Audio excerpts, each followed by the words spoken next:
So, welcome back. Hopefully you've seen a previous video in the series. Let's have a look at what else I found. So, this caught my eye. It's a small fishing boat called Tamzin. Doesn't look a lot, but it's got a very significant place in British, I'll say, mythology. We'll also talk about that as we go.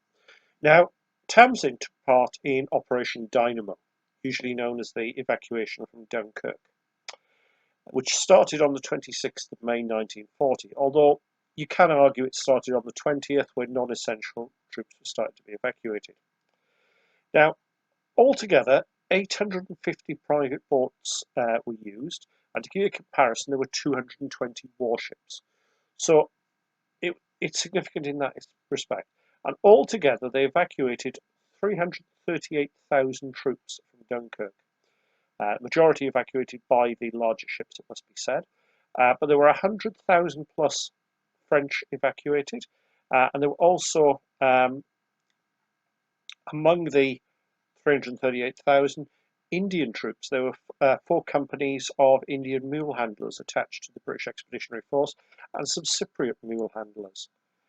This is against a total of 45,000 that was expected.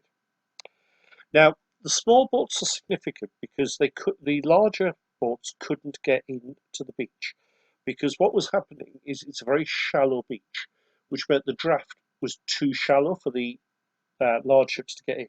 Instead, they relied on the 2 mauls, the East Maul and the West Maul, and the destroyers would come in close to them, pick up the troops, and they would then sail back to the UK. Now, often forgotten is the Canadian and French participation in that. They were the main contributors, but there were also Belgian, Dutch, and Polish ships. Again, something that's often forgotten in the mythology. And the big benefit of using small boats was the troops, instead of having to queue on the mauls, which are an obvious target for air attack, or having to wade right out into the sea and wait for hours, is the boats could get in close to the beach. Now, with the evacuation mainly starting on the 26th of May, on the 27th of May, the Ministry of Shipping called various boat builders to collect all the small boats they could with shallow drafts. And end result, Ministry of Shipping personnel, complete with Royal Navy staff, went round all the small boats they could find, particularly on the south coast, the Thames estuary, and tried to gather in what they could. Now, some were taken with permission.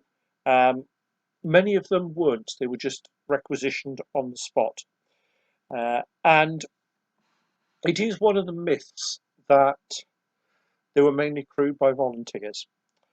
Instead, they were predominantly crewed by the Royal Navy, but there were some where the owners did go along. Tamzin, as far as I can tell from the records, was crewed by the Royal Navy.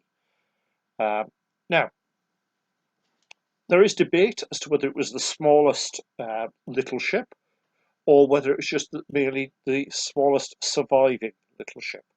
It was built in 1937, clinker built, with Canadian spruce wood, and was used for fishing off the coast.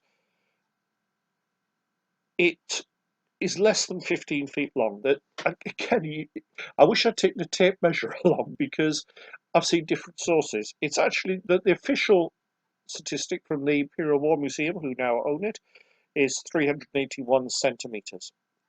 It had a draft of 18 inches. Now, draft is how deep it goes into the water. So 18 inches is quite shallow. So you're not going to get the troops having to wade up to their waists, you see, in the films, because this is getting you really close. 18-inch, you're talking probably up to their knees, so it'd be relatively easy for them to have got in. The boat itself, in 1965, actually repeated the journey across the Channel as part of the 25th anniversary. And during the evacuation, it suffered no damage, but when it was returned, it was apparently drenched in blood, and it was immediately recognised by the owners and reclaimed. There aren't many surviving small ships now, and it is worth noting that they are given a unique honour. they're allowed to fly the Dunkirk Jack, which is a St. George's Cross, and the term is a bit pejorative now, defaced with the arms of the town of Dunkirk. Defaced just means placed over the top in this context. So a little ship that has a tremendous history.